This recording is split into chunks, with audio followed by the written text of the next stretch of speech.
kita mulai kuliah praktikum kita. Untuk materi yang pertama, saya akan menyampaikan cara merancang primers ya.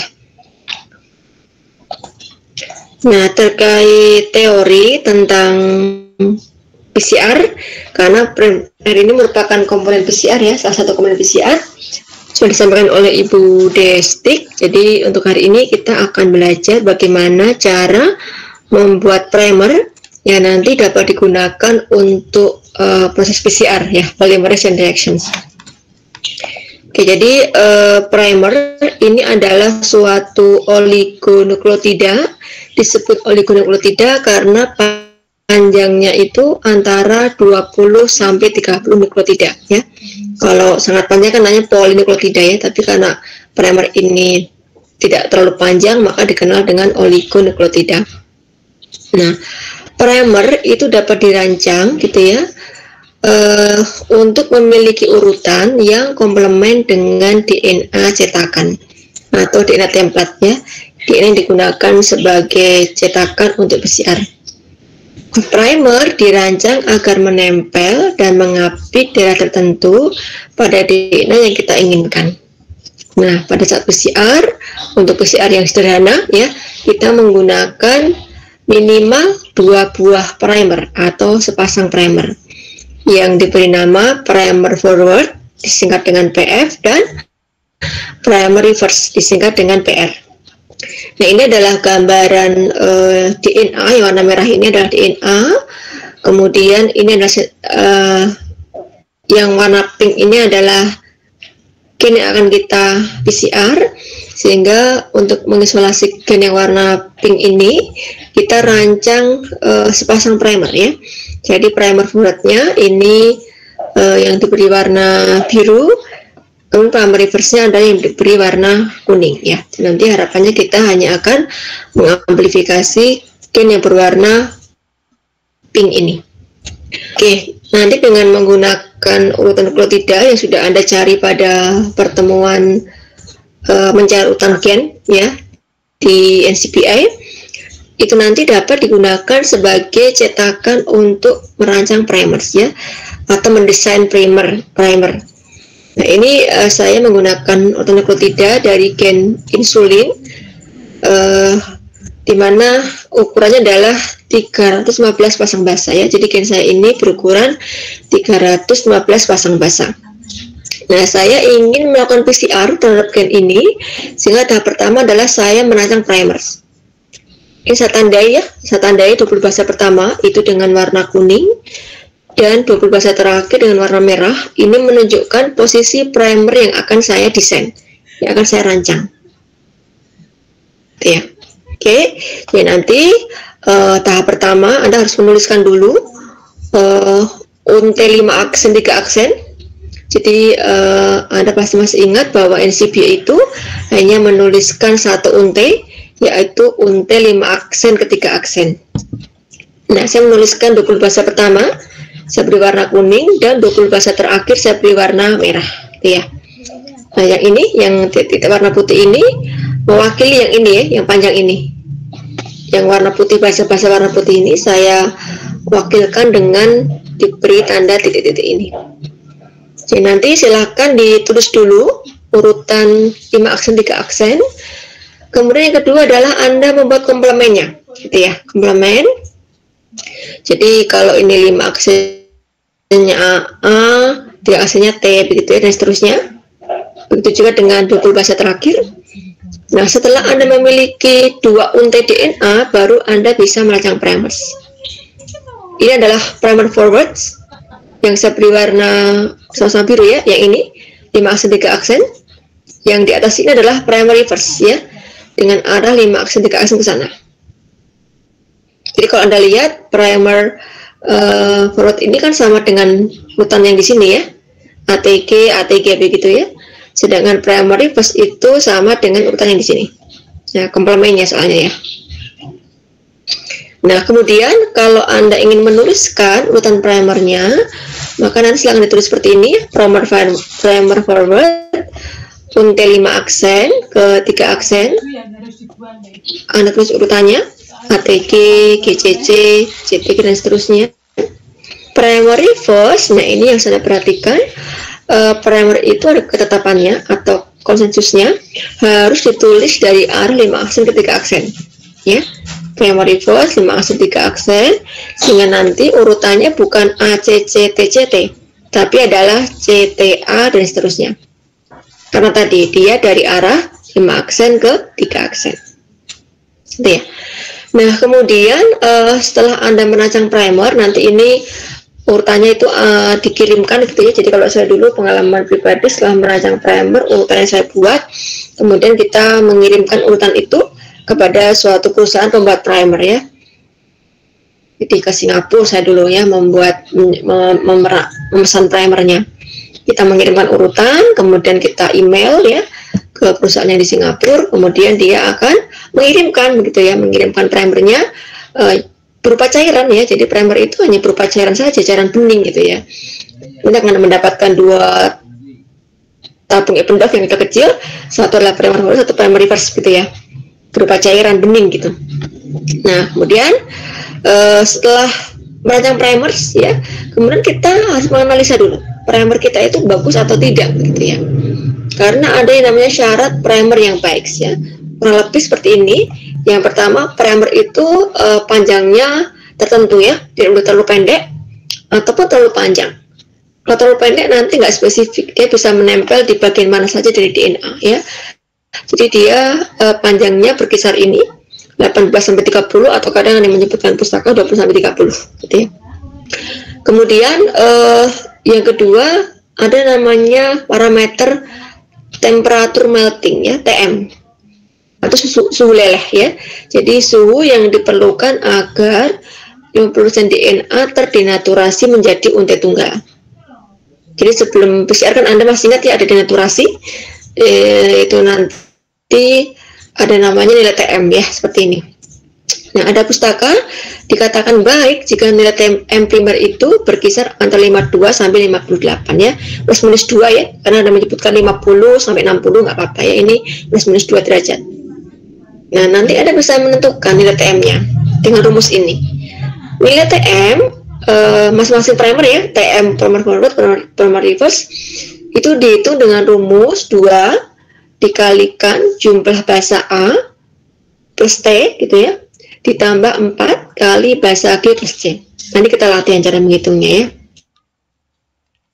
Bisa diperkirakan ya terkait nilai TM-nya menggunakan rumus ini. Kemudian nilai JC persen ya, jadi ada yang namanya jumlah basa G dan C pada primers. Dikatakan baik jika range-nya antara 50 sampai 60% gitu ya. Ini juga ada rumusnya untuk menentukan nilai JC persen, yaitu jumlah basa G plus C dibagi panjang primer kali 100%. Nanti kita tentukan ya nilai JC persennya. Kemudian berikutnya adalah ada namanya JC claim ya. Jadi JC claim adalah jumlah basa G dan C pada 5 basa terakhir dari ujung 3 aksen primer, tidak boleh lebih dari 3. Yang saya tunjukkan seperti apa JC claim.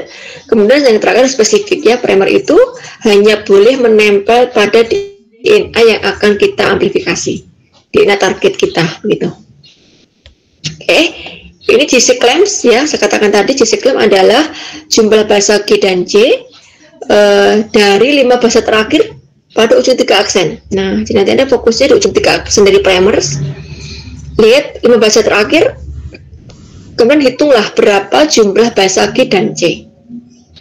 Kalau lebih dari 3 itu kurang baik ya, karena ada syaratnya adalah tidak lebih dari 3. 3 masih boleh gitu ya.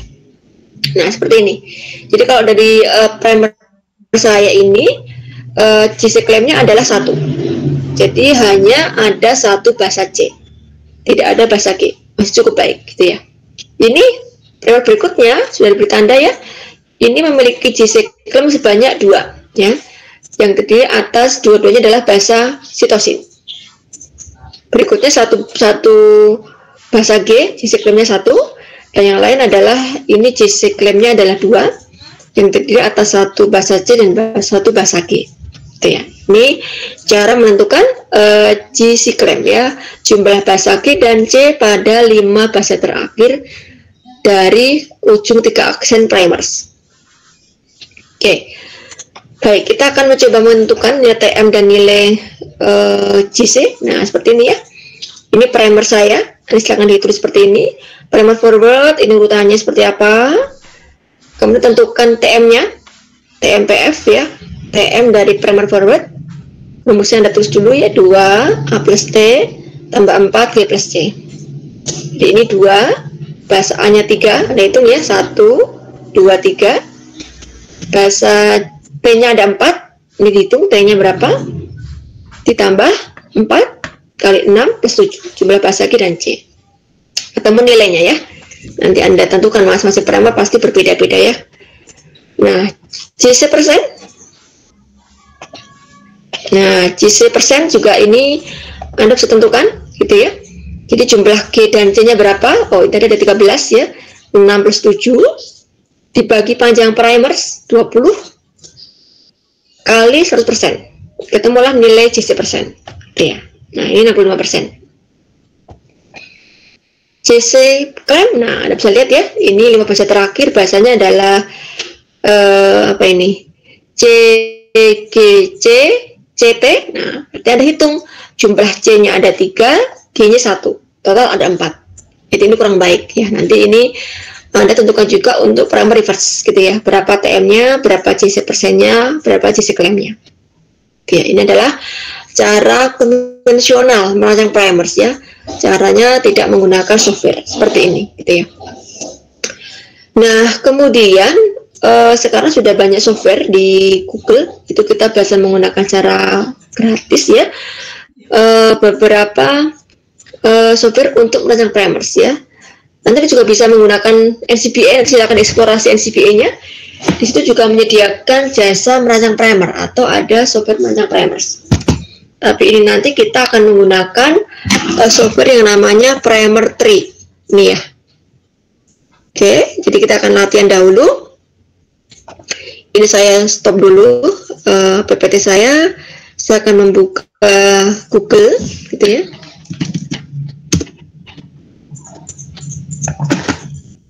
Ini saya ini dulu ya.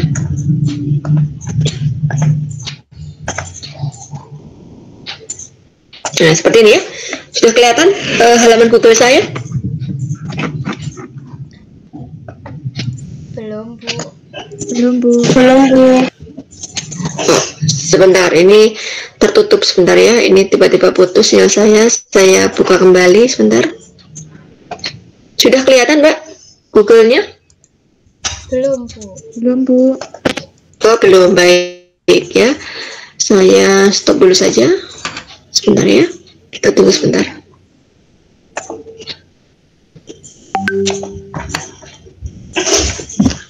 Ini agak terlambat koneksinya.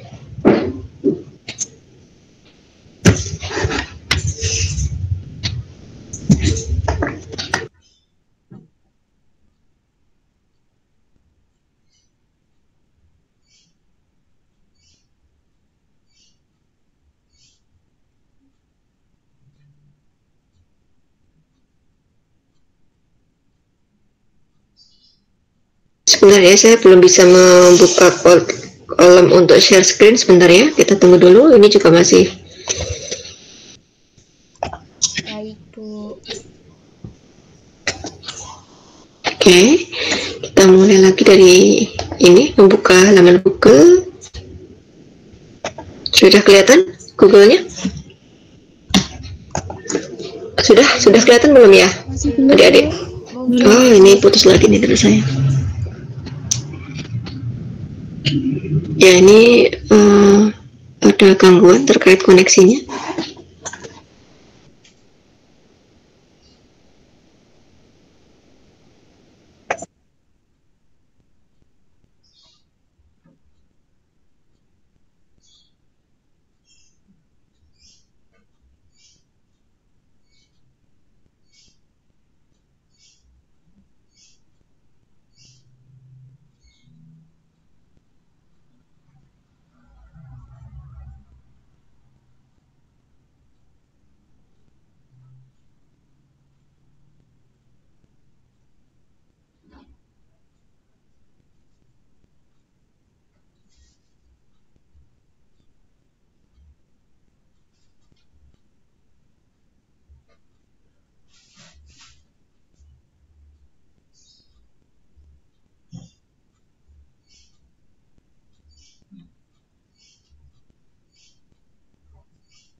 kelihatan belum ya halaman Google saya ya?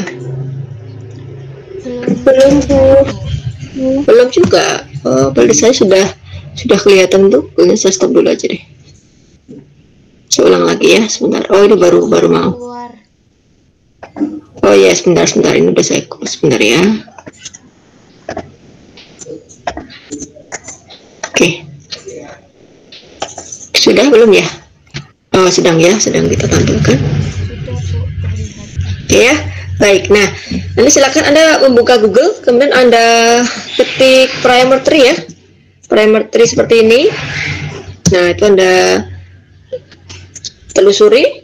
Nah kemudian ini Anda pilih yang ini ya, primer tree input versions. Anda klik di sini.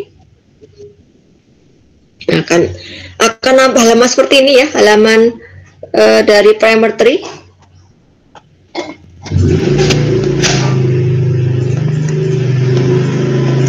Kemudian nanti Anda masukkan urutan nukleotida yang sudah Anda cari 2 minggu yang lalu dalam format FASTA, ya. Saya masukkan dulu urutannya.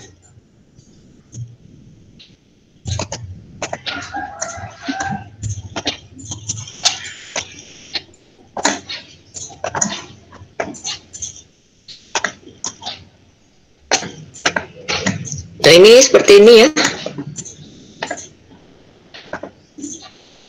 Oke, nah nanti Anda copy paste ke sini urutan nukleotidanya.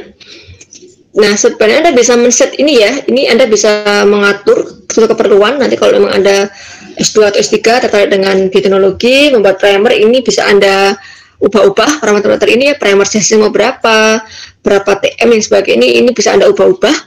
Tapi untuk kali ini kita belajar yang basic saja, tidak saya terangkan tentang ini. Jadi nanti setelah Anda memasukkan urutan nukleotida di sini, Anda bisa langsung klik pick primer, gitu ya. Saya ulang ya, ini agak ada gangguan. Jadi nanti setelah Anda masukkan urutannya, Anda klik pick primer.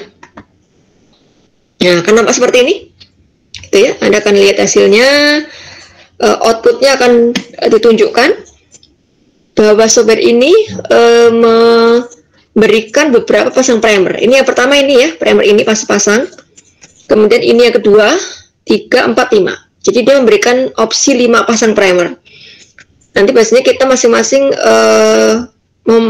mengecek gitu ya, sesuai keperluan kita. Misalnya di posisi mana primernya menempel dan sebagainya, itu masing-masing peneliti beda-beda. Nah, saya menerangkan satu saja dulu yang di sini ya. Jadi software primer tree itu memberikan satu pasang primer.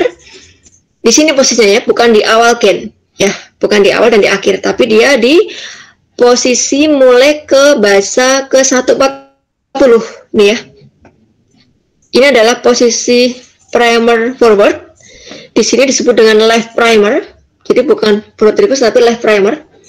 Sedangkan untuk primer reverse-nya di sini mulainya ya, basa ke 295 ke depan sana, gitu ya, ke belakang sana. Nah ini disebut dengan right primer, artinya primer reverse, nih ya.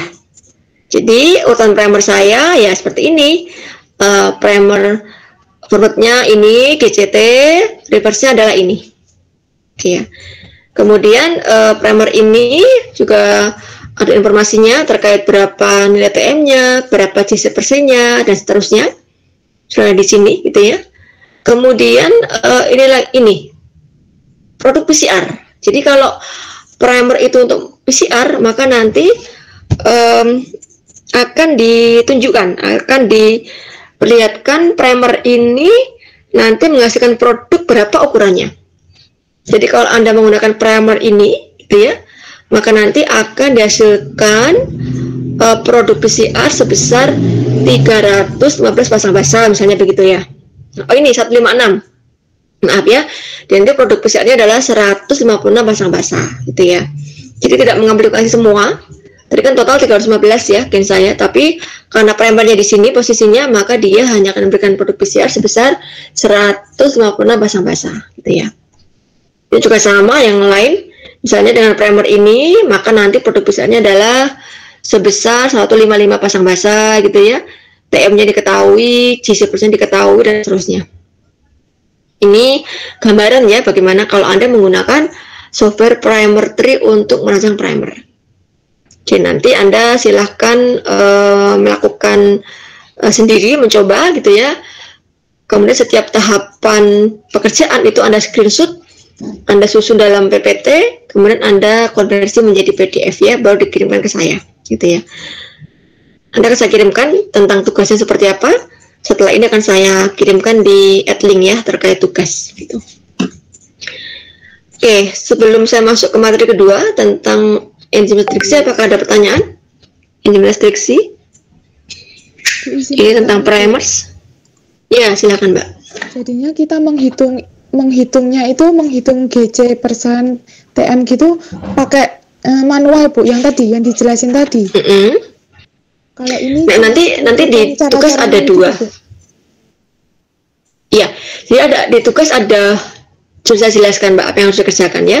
Jadi nanti Anda diminta merancang primer secara konvensional, tentu menentukan nilai TM, nilai GC claim itu ada di situ, dan Anda juga diminta merancang primer menggunakan primer tree. Kalau primer tree nanti Anda tinggal ini aja, nggak usah menghitung apa-apa, tinggal di screenshot tahapannya seperti apa begitu. Untuk yang menggunakan software.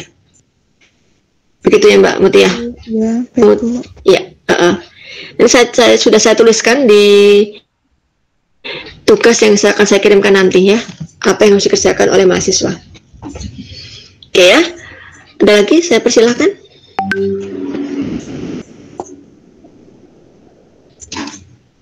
Jika tidak ada, saya masuk ke materi kedua ya. Nanti Anda absen jam 5 di sesi yang ke-14 ya, tentang enzim restriksi. Karena minggu depan saya ada praktikum pengayaan. Oke ya. Enzim restriksi. Nah, ini terkait enzim restriksi Anda sudah belajar sedikit ya waktu cloning kemarin.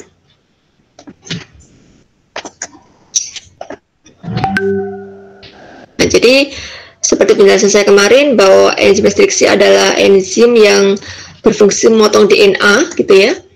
Keunikannya adalah dia memotong DNA pada situs tertentu yang disebut dengan palindrom gitu ya. Dan enzim restriksi ini adalah sistem pertahanan dari bakteri ya terhadap DNA asing seperti DNA dari faga atau DNA plasmid misalnya. Oke, nah secara teknis kalau nanti Anda ingin menggunakan enzim restriksi, misalnya Anda setelah PCR begitu ya, selain elektroforesi gel agarosa, Anda juga bisa menganalisa keberhasilan PCR itu dengan memotong produk PCR menggunakan enzim restriksi.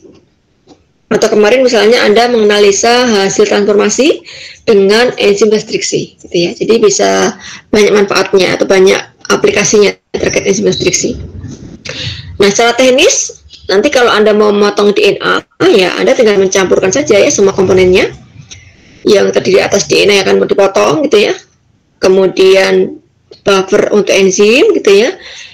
Enzim itu sendiri dan ada aqueous sebagai penggenapnya. Jadi ini tinggal mencampur saja semua komponennya. Nah, yang krusial adalah saat Anda memipet ya. Di sini Anda lihat ya, volumenya sangat kecil ya, 1 mikro, 2 mikro, bahkan setengah mikro begitu ya. Jadi saat Anda mengambil zat, pastikan begitu ya, Anda mengambil dengan benar. Kalau saya dulu saya cek, setelah saya ambil gitu ya pakai mikropipet, saya lihat, oh ada di ujung tipnya begitu. Itu menandakan bahwa kita sudah berhasil mengambil zatnya. Karena sangat sedikit jumlahnya ya, ukurannya mikroliter begitu. Bukan mililiter seperti praktikum mikrobiologi ya, 15 mililiter begitu ya. Kalau ini satuannya mikroliter. Ya nanti ini semua dicampur ya, komponen ini diinkubasi ya. Umumnya 37 suhu untuk inkubasi enzim restriksi. Kemudian selama 1 jam ya rata-rata seperti itu. Nah setelah itu nanti Anda tinggal melakukan konfirmasi gitu ya, apakah Anda berhasil memotong DNA atau tidak dengan menggunakan metode elektroforesi gel agarosa. Anda juga bisa menggunakan 2 enzim sekaligus ya. Ini misalnya 2 enzim sekaligus Anda pakai ya, nanti Anda tinggal mencampurkan saja kedua enzimnya gitu ya. Nanti mungkin yang berbeda terkait jumlah DNA-nya harus lebih banyak misalnya gitu ya. Dapatnya harus 2 kalinya dan seterusnya gitu ya.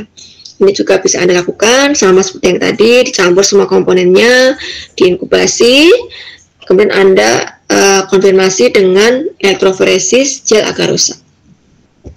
Ini contohnya ya, jadi misalnya saya punya DNA yang berwarna merah ini, gitu ya.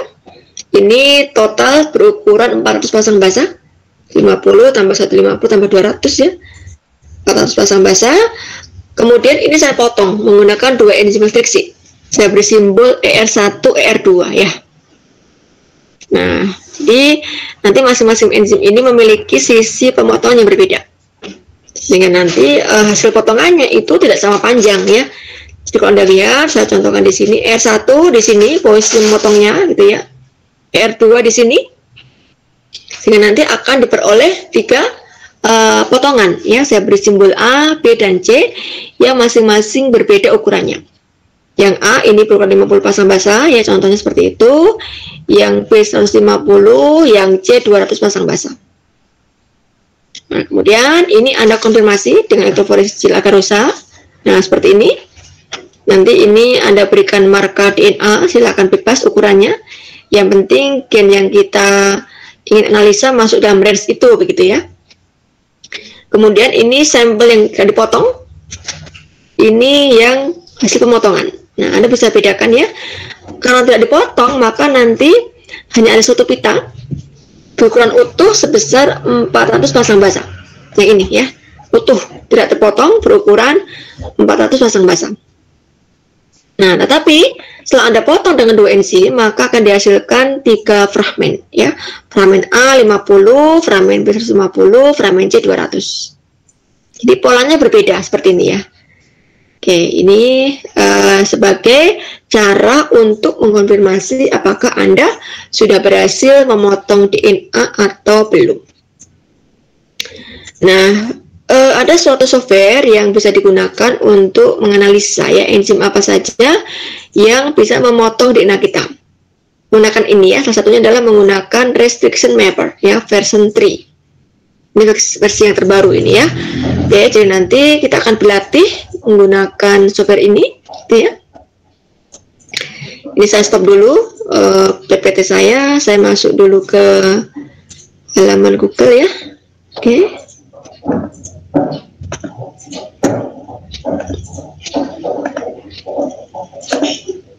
Nah, ya. Ini nanti silakan diketik aja Google. Nah, ini nanti Anda masukkan di kotaknya ini ya, Restriction Mapper.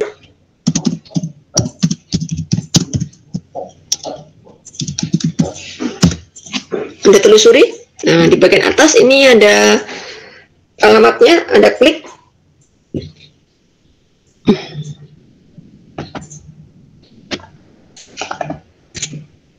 Ya, sebentar agak terang. Nah, ini ya akan nampak seperti ini. Halamannya seperti ini. Nah, kemudian nanti Anda masukkan urutan gen Anda tadi di kotak tersebut ya. Saya akan mengambil dulu urutannya. Yang ini. Nah, Anda copy paste ke sini gitu ya. Nah, seperti ini. Nggak usah diatur ya, biarkan saja seperti itu. Kemudian Anda klik yang map site. Nah, ini akan ada hasil seperti ini. Anda bisa analisa bahwa gen saya, gen INS tadi, ternyata tidak memiliki sisi pengenalan terhadap enzim restriksi AA R1 gitu ya, AT2 dan seterusnya. Artinya kita tidak bisa menganalisa atau memotong DNA kita dengan enzim ini. Non-cutter, tidak memotong DNA kita, gitu ya. Tetapi DNA saya tadi bisa dipotong oleh ini, enzim restriksi BSRB1, HINDI2 dan seterusnya, gitu ya, sampai ada enzim restriksi FAU1. Jadi ini adalah daftar enzim restriksi yang memotong DNA saya. Artinya DNA saya itu memiliki sisi pengenalan terhadap enzim restriksi ini. Nah, kemudian ini Anda bisa lihat di sini terkait frekuensi pemotongannya. Jadi kalau Anda menggunakan enzim BRB1, maka nanti dia hanya memotong di satu titik, gitu ya, pada posisi 58. Yang lain nanti beda-beda ya. Ada juga yang memotong di 6 titik seperti FAU1, gitu ya. di bahasa ke-63, bahasa ke-21 sampai ada bahasa ke-239. Ya, nanti ini setiap tahapan Anda screenshot ya, Anda susun di PPT. Saya kembali ke halaman depan tadi ya. Oke, ini saya sekarang mau memilih salah satu enzim saja ya. Jadi tidak mau semua enzim, tapi saya memilih enzim yang tadi memotong DNA saya, diantaranya adalah Hindi3 ya. Saya pilih ke bawah. Nah ini, silakan nanti dipilih.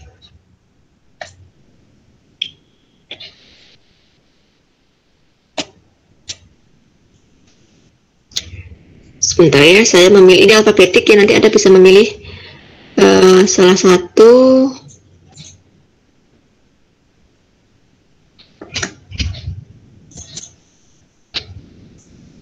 Nah ini Hindi 2 ya, ini saya klik ya, terus Anda klik yang virtual digest. Nah, akan ditunjukkan kalau DNA Anda itu dipotong dengan Hindi 2, maka nanti dia akan hanya frekuensi sekali ya, di satu titik. Artinya dia akan mendapatkan diperoleh 2 potongan. Jadi Anda bisa bayangkan kalau ada potong pita pada satu sekali, maka Anda akan dapatkan 2 bagian. Sama seperti ini ya. Jadi dengan menggunakan Hindi 2, nanti DNA Anda itu akan terpotong menjadi 2 bagian, tapi beda ya, beda ukurannya. Nah ini ya. Jadi bagian yang pertama itu 237 pasang basa, gitu ya, lebih besar. Kemudian yang potongan berikutnya adalah 78 pasang basa. Nanti Anda bisa gambar ya, Anda menggambar di Agarose kalau seperti ini seperti apa pola migrasinya begitu ya. Nanti ada marker DNA, bisa Anda tentukan sendiri ukuran marker DNA-nya, yang tidak terpotong, nah seperti apa. Kemudian yang terpotong seperti apa, seperti contoh saya tadi. Jadi kalau saya ini tadi kan saya G-nya 315 gitu ya, itu yang tidak terpotong. Kalau terpotong ada dua fragmen, yaitu 237 dan 78 pasangan basa. Nanti silakan memilih sendiri ya, enzim apa yang akan Anda pilih untuk menggambarkan pola migrasinya. Satu saja gitu. Baik ya, itu gambaran ya, analisis restriksi untuk DNA Anda, hasil PCR maupun hasil cloning. Oke, itu materi dari saya. Apakah ada pertanyaan? Saya persilahkan.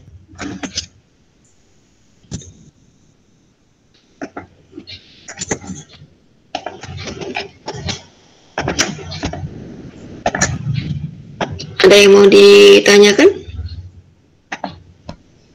Bu, izin bertanya, Bu. Silakan, Mbak. Memilih enzimnya itu bebas ya, Bu?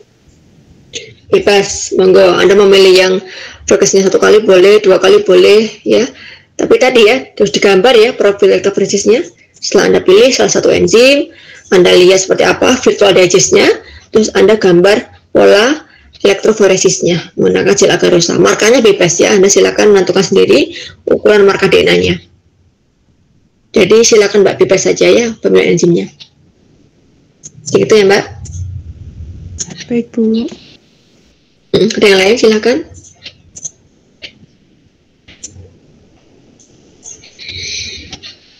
Sudah cukup untuk diskusi lewat Jimit-nya? Sudah Ibu. Oke, baik ya. Nanti silakan Anda di pukul 5 absen di sesi yang ke-14 ya tentang enzim matriksi. Baik, kalau sudah cukup saya tutup forum Jimit-nya. Jika masih ada pertanyaan, silakan disampaikan di @link ya kalau ada yang belum paham. Terima kasih, selamat sore. Ini sudah hilang nih interest saya ya. Terima kasih Bu. Terima kasih. Terima kasih Bu. Bu. Terima kasih Bu.